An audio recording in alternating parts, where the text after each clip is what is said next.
السلام عليكم ورحمة الله وبركاته. الشمع هركفوني المانورو تافانجي كان الأجيتن هندي كيسانوي بقى نجان جراتني بقى ربين ساعتي كان إسين كهي إسين جرا أكام جرو جرين ما فكرتي بقى جراتني هندي كيسانوي إسين جرا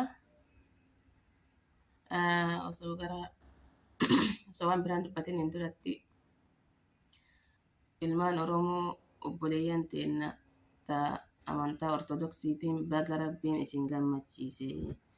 Baga gammaddanii baga dasisen jedhee baga gammaddanii baga gaafiin teessan isinii deebitee isiniin jedha. Akkasuma immoo mata dureen kiyya har'aa biyya keenya keessatti waa'een amantaan afaan kiyyaan hin gaggeeffadha uummanni Oromoo jedhe irratti jeequmsi hedduu ka'ee jeequmsi hedduullee ka'aa jira.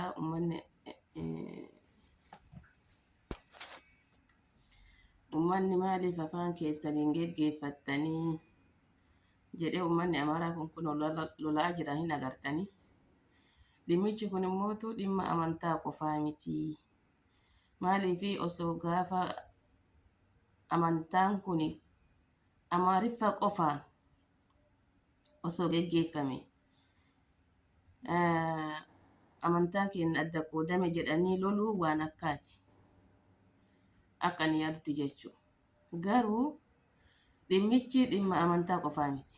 Dhimma amantaa qofa osoo ta'e taa'anii karaa seeraatiin karaa nagayaatiin hin furatan. Isaan yaachise yoo jiraate mana amantaa keessatti ka geggeessu jara waan ta'eef saniin sababatanii biyya keenya keessa akka barbaadan ta'a waan ta'eef nu saamaa jiraata waan ta'eef isaan amma kana laalaniiti kanuma maadhamne bara mu'amiraati miti kanuma dhabne ofii akka barbaanne goona ofii isaan bulchina alaabaa teenna ibsanna alaabaan teenna mul'ataa jira achi keessa teenne gaallaadha isaaniin jenna gaallaa jechuun garuu badallee miti isaan biratti garuu badaa itti fakkaata. Achi keessa taa'anii waan barbaadan nuun jedhani akka barbaadanitti nurra deemanii kanatu isaan gube malee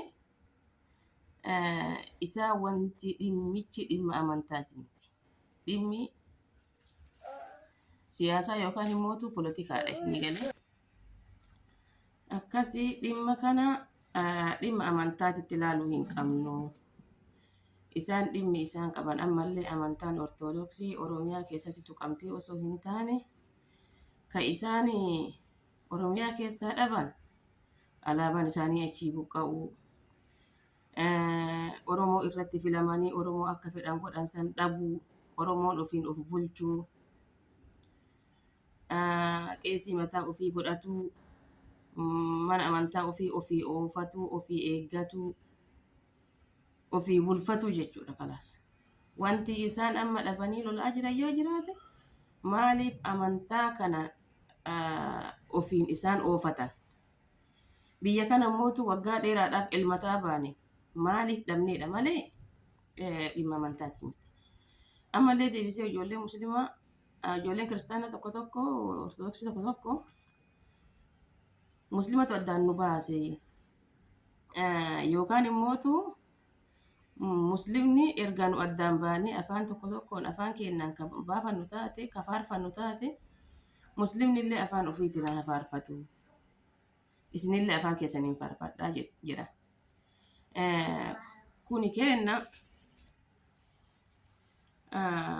Kuni kenna mootu azaanni normaalidha hin qayyaramu. Orjinaala jechuudha akkuma dhufetti jira waan ta'eef hin qayyaramu. Qayyaramuullee immoo hin danda'u.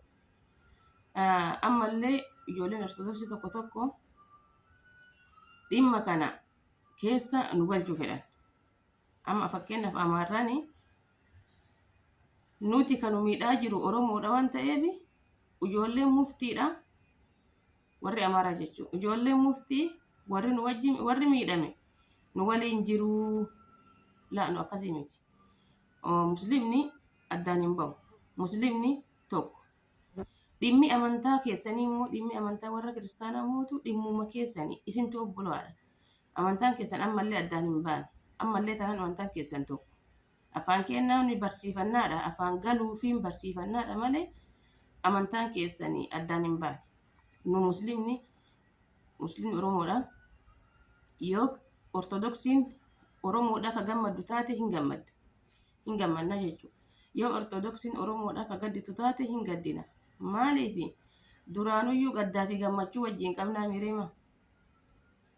Amantaan ka abbaati Oromummaa walitti qabna, biyya walitti qabna. Amantaan tokko yoo jeeqame biyyiti hin jeeqamti. Nummootu obbolaadha. Yoo tokko gadde wajjin gaddu, gadda isaa irraa qoodamu. Yoo tokko gammade wajjin gammadu, gammachuu isaallee wajjin qoodamu nu akkanatti beeyna. Nu gargar hin baanu jechuudha. Wanni isin beekuu qabdan gadi fageenyaan amantaan kun ka dhuunfaa abbaa ta'u. Amantaan tuni taruhaa abbaa bichaa ta'u. Amantaan tiyyatan itti amanu ana qofa fayyaddi. Maaliif amantaan tiyya miitus ana qofa miti. Gammachiiftus fayyadus ana qofa fayyaddi. Nama tokko hin galchitu waa'een amantaa kiyya jechuudha. Nafseen tiyya nafsee tiyya bichaadha. Amantaa jechuun nafseedhaa mire.